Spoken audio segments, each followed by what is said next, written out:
Hello అండి, అందరికీ welcome to కుచ్చు special dishes. Chicken dum biryani just ఒక 30 నిమిషాలలో ఎలా చేసుకోవాలో చూపిస్తున్నాను. బాస్మతి రైస్ లేకుండా మామూలు బియ్యంతోనే చాలా టేస్టీగా చేసుకోవచ్చండి. ఒకసారి తప్పకుండా ట్రై చేయండి. స్టఫింగ్తో అయితే చాలా టేస్టీగా ఉంటుంది. ఎలా చేసుకోవాలో చూపిస్తాను. ముందుగా నేను ఇక్కడ ఒక చిన్న మిక్సీ జార్లో 1 ఇంచు దాకా దాల్చిన చెక్క, అలాగే 2 స్టార్ నైస్, 6 లవంగాలు, 4 ఇలాచీలు వేసుకుంటున్నాను. ఇలాచీలు వేసుకొని 1 జాజికాయ జాపత్రి వేసుకోండి. జాజికాయ జాపత్రి వేసుకొని బండ పువ్వు అంటాం కదా, అనాస పువ్వు ఒక 2 టేబుల్ స్పూన్ల దాకా వేసుకోండి. అలాగే ఒక బిర్యానీ ఆకుని ఇలాగే సగానికి తుంపుకొని వేసుకొని జీలకర్ర 1 టీ స్పూన్ దాకా వేసుకోండి. అలాగే సోంపు కూడా 1 టీ స్పూన్ దాకా వేసుకొని ధనియాల పొడి 1 టేబుల్ స్పూన్ దాకా వేసుకోండి. ధనియాల పొడి వేసుకొని వీటన్నిటిని కూడా మెత్తని పొడిలాగా గ్రైండ్ చేసుకోవాలి. ఇలాగా గ్రైండ్ చేసుకున్న ఈ మసాలా పౌడర్ని పక్కన పెట్టేసేయండి. ఇప్పుడు మీరు ఏ ప్యాన్లో అయితే బిర్యానీ వండుతారో అదే ప్యాన్లో శుభ్రంగా కడిగిన చికెన్ వేసుకొని అల్లం వెల్లుల్లి పేస్ట్ ఒక 2 టేబుల్ స్పూన్ల దాకా వేసుకోండి. అలాగే సాల్ట్ 1 టేబుల్ స్పూన్ దాకా వేసుకోండి. సాల్ట్ ఒక 1/2 టీ స్పూన్ దాకా వేసుకోండి, తర్వాత చూసుకొని వేసుకోవచ్చు. అలాగే రెడ్ చిల్లీ కారం 1 టేబుల్ స్పూన్ దాకా వేసుకొని పసుపు 1 టీ స్పూన్ దాకా వేసుకోండి. అలాగే సన్నగా కట్ చేసాం కొత్తిమీర, అలాగే మనం మిక్సీలో గ్రైండ్ చేసుకున్నాం కదా మసాలా పొడి, ఆ మసాలా పొడి కూడా వేసుకొని ఒక 2-3 ఎమ్మల కొత్తిమీర వేసుకోండి. కొత్తిమీర వేసుకొని 3 మీడియం సైజు ఉల్లిపాయలను ఇలాగ ఫ్రైడ్ ఆనియన్స్గా కట్ చేసుకొని వేసుకోండి.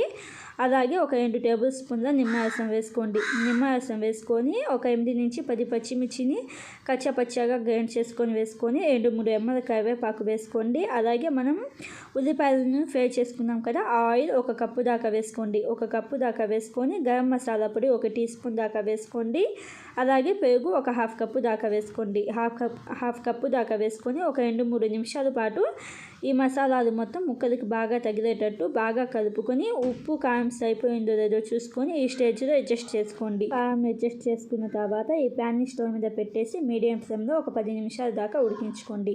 పక్కన ఇంకొక స్టవ్ ఆన్ చేసుకొని ప్యాన్ పెట్టుకొని నీళ్లు వేసుకొని దాల్చిన చెక్క, లవంగాలు, అలాగే ఇలాచీలు వేసుకొని సన్నగా కట్ చేసిన కొత్తిమీర, అలాగే పుదీనా ఆకులు కూడా వేసుకొని 4-5 పచ్చిమిర్చిని చీలికలుగా కట్ చేసుకొని వేసుకోండి. అలాగే ఉప్పు 1 టీ స్పూన్ దాకా వేసుకొని లెమన్ జ్యూస్ 1 టీ స్పూన్ దాకా వేసుకోండి. నిమ్మరసం 1 టీ స్పూన్ దాకా వేసుకొని నీళ్ళను బాగా మరిగించుకోండి.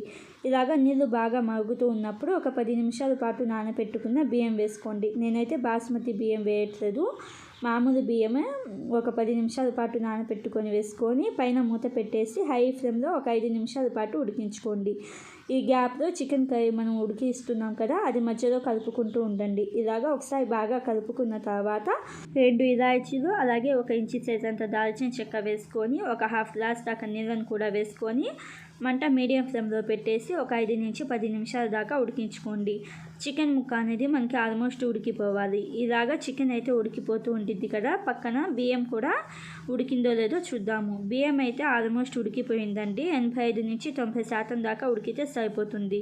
ఇలాగ బియ్యం అనేది మంచిగా ఉడికిన తర్వాత మంట ఆఫ్ చేసేయండి. మంట ఆఫ్ చేసేసి చికెన్ కూడా ఈ పాటికి 90% దాకా ఉడికి ఉండిద్ది. ఇప్పుడు మంట ఆఫ్ చేసేసి మనం ఉడికించుకున్న అన్నం, నీళ్ళు ఏమీ వేయకుండా అన్నం మాత్రమే చికెన్లోకి వేసుకొని పైన మూత పెట్టేసి ఏదైనా బరువు లాంటిది పెట్టి హై ఫ్లేమ్లో ఒక 5 నిమిషాలు, అలాగే లో ఫ్లేమ్లో ఒక 15 నుంచి 20 నిమిషాల పాటు ఉడికించుకోవాలి.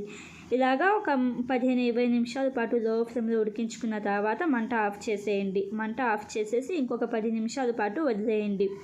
10 నిమిషాల తర్వాత కనుక చూసారంటే మనకి దమ్ బిర్యానీ అనేది రెడీ అవుతుంది. జస్ట్ ఒక 30 నుంచి 45 నిమిషాలలో చాలా ఈజీగా చేసుకోవచ్చు. స్టఫింగ్ అయితే దమ్ చాలా టేస్టీగా ఉండిద్ది.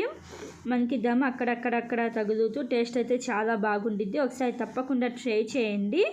గంటలు అవసరం లేకుండా దమ్ బిర్యానీ చాలా ఈజీగా టేస్టీగా ఇలాగా ఒకసారి ట్రై చేసి మీకు ఎలా వచ్చిందో నా కామెంట్ బాక్స్లో చెప్పండి. ఇలాంటి మరిన్ని టేస్టీ అండ్ ఈజీ రెసిపీస్ కోసం మన ఛానల్ని సబ్స్క్రైబ్ చేసుకోండి.